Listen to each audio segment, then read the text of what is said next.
정부가 백신 공급을 늘리기 위한 K-글로벌 백신 전략을 발표했습니다. 서울대 의료관리학과 김윤 교수와 자세히 얘기를 나눠보겠습니다. 어서 오십시오. 안녕하십니까. 예. 뭐 이해했는지 모르겠습니다만 제가 그냥 우리 백신 우리 걸로 만들어 쓰고 남들 백신도 우리가 만들어서 좀 공급하고 생산 시설이 있으니까 이렇게 하겠다는 얘기입니까? 예, 그렇습니다. 그러니까 2.2조를 5년간 투자를 해서 우리의 그 백신 개발 능력을 이제 강화하고 그걸 기반으로 해서 이제 자체 백신들을 요번에도 만들고 앞으로도 이제 더 잘 만들겠다라는 것이고요. 그다음에 이제 코로나19가 그 델타 변이의 확산으로 인해서 뭐 부스터샷 등의 새로운 백신 물량에 대한 수요가 이제 늘어나면서 백신의 공급 부족이 전 세계적으로 예상되는 상황이기 때문에 우리나라의 우수한 생산 기반, 생산 능력을 바탕으로 해서 전 세계적으로 백신 공급 물량을 좀 늘려가는 역할을 하겠다라는 계획으로 들립니다. 근데 흔히 이제 듣기로는 신약을 개발하려면 한 10년은 걸리고 보통 한 1조, 2조는 퍼 부어야 된다 이렇게 알고 있기 때문에 내년 상반기면 어떻게든 상용화를 한번 시켜보겠습니다. 이렇게 하는데 그것까지 될까 이런 생각을 하거든요.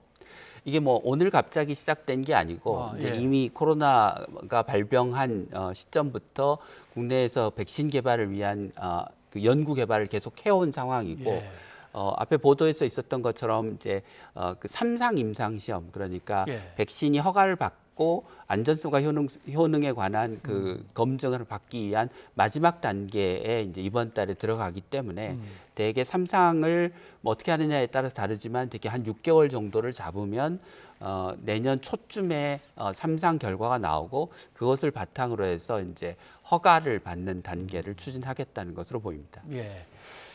맨 처음에 코로나19 초반기에는 이제 세계 각국들이 치료제에 이제 안정적으로 공급되고 백신마저 나오면 이제 후다닥 맞고 끝나면 되지라고 했던 것 같은데 이제 그게 아닌 것 같습니다. 변이가 계속 나오고 하는 거 보니까 이렇게 되면은 이제 글로벌 경쟁이 막 치열하게 벌어지는데 앞으로 이걸 어떻게 대비해야 됩니까? 이제 의학적으로 계속 투자가 있어야겠네요. 예, 그렇습니다. 지금 이제 델타 변이의 전파력이 워낙 높기 때문에 그 기존에는 한 70% 정도의 국민이 접종을 받으면 집단 면역이 형성된다고 했지만 지금 델타 변이의 전파력이 기존 바이러스의 최소 2배, 많게는 3배 이상이기 때문에 사실 전 국민 100%가 다 접종을 받아야 집단 면역을 형성할 수 있는 상황이 되는 거고 그러면 백신의 수요도 많아지지만 이게 장기화될 가능성이 좀 높아지게 됩니다. 그에 따라서 백신의 전 세계적인 수요가 상당 기간 지속되고 공급 부족 현상이 이제 상당 기간 계속될 것으로 생각이 됩니다. 이제 그에 따라서 한편으로는 글로벌 제약사들이 이제 생산 물량을 늘리려고 하고 우리나라 같은 곳을 생산 기지로 활용하겠지만 우리나라 입장에서는 이제 과학기술 측면에서는 생산 기지의 역할을 하는 것도 중요하지만 인도적인 측면에서 외교적인 측면에서 저개발 국가와 선진국 사이의 가교 역할을 적절히 할 수 있는 그런 역할들을 좀 했으면 합니다. 그래서 우리의 생산 역량을 기반으로 해서 저개발 국가의 백신 공급을 조금 더 쉽게 하는 그런 역할을 국제사회에 하면 더 인정을 받을 수 있지 않을까 싶습니다. 글로벌 백신 허브라는 의미에 이제 그런 것도 담겨 있군요. 실제적으로 이제 백신 얘기를 좀 여쭤봐야 될 것 같습니다. 이렇게 되면 지금 이제 영국이나 이스라엘처럼 백신에서 이제 한참 앞서서 접종을 시작하고 많이 이제 마친 나라들이 이제 청소년들에게 백신 접종하는 문제를 고민하고 이제 추진하고 있습니다. 한 18세 이하로는 일단 백신 접종 대상에서 빼놨었는데 이게 변화를 어쩔 수 없이 줘야 되는 이유는 어떤 겁니까? 근본적으로는 델타 변이의 높은 전파력 때문에 이제 앞서 말씀드린 대로 집단 면역에 가까운 상태로 되도록이면 가야 되는데 백신을 안 맞아서 면역력이 없는 인구 집단이 많으면 많을수록 그 사회에서 코로나19가 쉽게 전파되고 대규모 감염이 일어날 가능성이 높기 때문에 그렇게 하기 위해 그걸 막기 위해서 이제 가능한 한 많은 사람들이 많은 국민들이 접종을 해서 면역력을 갖게 하겠다라는 전략으로 보입니다. 근데 이제 코로나19 발생 초기에 저희들이 이제 들었던 얘기들이 머릿속에 남아 있습니다. 애들은 안 걸린대. 근데 애들은 뭐 잠깐 그냥 후딱 지나가 버린대. 그러니까 안 맞아도 된대. 그런데 뭐 굳이 백신을 맞아갖고 부작용을 일으킬 필요 있나? 이렇게 생각하는 건 잘못된 겁니까? 아닙니다. 그건 여전히 유효한 사실입니다. 그래서 이제 그 특히나 이제 어린 아이들인 경우에는 코로나19는 어른들이나 노인과 달리 그냥 감기나 다름이 없습니다. 이제 걸리더라도 그냥 가볍게 앓고 지나가는 것인데요. 이제 그 두 가지 측면에서 좀 고려 사항이 있습니다. 하나는 현재와 같은 코로나19 감염이 되면 아이들이 학교에 못 가는 날이 많아집니다. 그러니까 뭐 중병이 걸리고 사망을 하고 입원을 하고 이런 건 아니지만 코로나19 감염 때문에 마스크 쓰고 계속해서 학교 내에서 생활을 해야 되고 집단 감염 생기면 학교 문 닫아야 되고 하는 문제가 하나 있고요.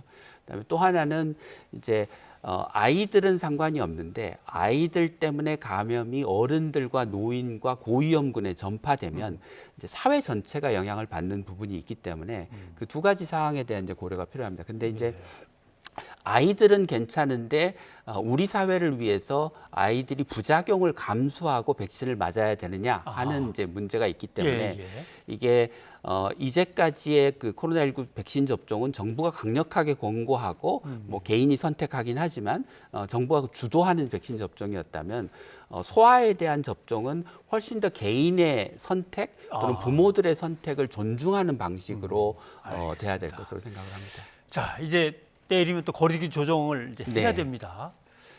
어느 그 기준점을 잡아야 될지 모르겠습니다. 더 강화하고 오래 끌고 가는데 못 견뎌서 에이 몰라 하면서 반발이 커져가지고 그게 무용지물이 되면 그건 또 어떡하나.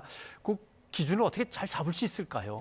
그러니까 국민들이 느끼는 코로나19의 현재 상황에 대한 어떤 위기감 또는 어떤 식의 방역을 해야 되는지에 관한 그 국민들의 생각과 정부의 방역 지침 둘 사이에 갭이 그러니까 그 격차가 없어야 될 거라고 생각을 합니다. 그런데 이제 그렇게 하려면 오랜 사회적 거리두기로 피해를 보고 있는 소상공인 자영업자 또는 사회적 취약계층에 대한 대비나 보상을 어떻게 할 건지에 대해서 같이 정부가 얘기를 해야 될 것 같고요.